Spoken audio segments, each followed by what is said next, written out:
আসসালামু আলাইকুম। আমরা বিএনপি পরিবার সারাগোপালপুর তালতলা মোড়, আমাদের এখানে একটা ধানের শীষের অফিস রয়েছে।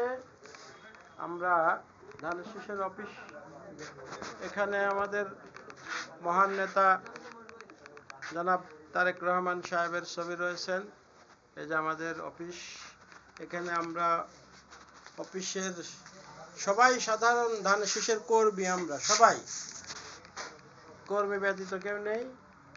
তবে আমরা দুঃখের বিষয় এই বর্তমান পরিস্থিতিতে, বর্তমান সময়ে আমরা ভয় ভীতিতে রয়েছি। আমাদের উপরে বিভিন্ন আক্রমণ চালাচ্ছে। তাই আমি আশা করব, আমরা ঈশ্বরদী বিএনপির নেতৃবৃন্দর কাছে আশা করব, আমরা যেন নির্ভয়ে নির্দ্বিধায় এখানে আমরা ধানের শীষের প্রচারণায় কোনো বিঘ্ন যাতে না ঘটাতে পারে কেউ, এই আশা রাখি।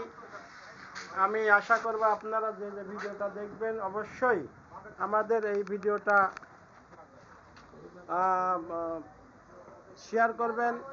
আমাদের মহামান্য নেতা যেন এই ভিডিওটা ওনার নজরে আসে। এখানে আমাদের অফিস তালা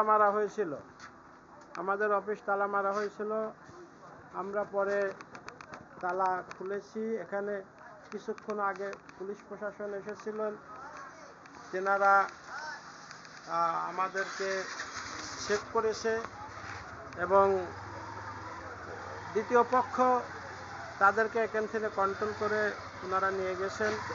তবে আমাদের আকুল আবেদন, যারা ঈশ্বরদী পাবনা বিএনপির নেতৃবৃন্দ রয়েছেন, অবশ্যই আমাদের দিকে একটু দৃষ্টি করবেন।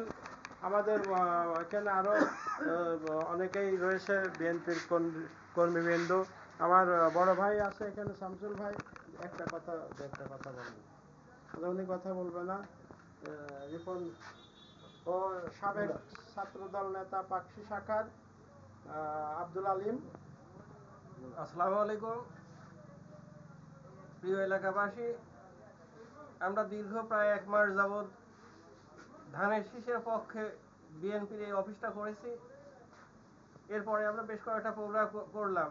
হঠাৎ করে আজ বেলা 11টার দিকে কতিপয় কিছু উশৃঙ্খল যুবক এসে আমাদের এই অফিসটাতে তালা মেরে গিয়েছিল। পরবর্তীতে আমাদের কর্মী বাহিনী সন্ধ্যায় আবার অফিস খুলে অফিসে বসছে। কিছুক্ষণ আগে ওই একই ব্যাচ পুনরায় অতর্কিত একটা হামলা চালানোর জন্য এখানে আসছিল, কিন্তু পুলিশ প্রশাসন উপস্থিত থাকাতে সেটা ওরা পারে নাই। আমি চাই বিএনপি সকল নেতা কর্মী আমাদের এই অফিসটাকে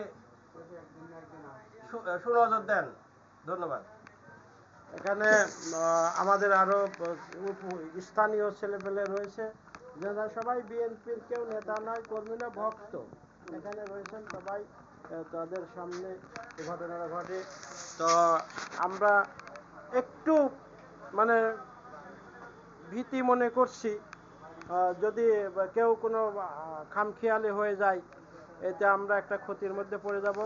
তাই আমরা বিএনপি নেতৃবৃন্দর কাছে আশা করব আপনারা দৃষ্টি দিবেন। ধন্যবাদ। আসসালামু আলাইকুম।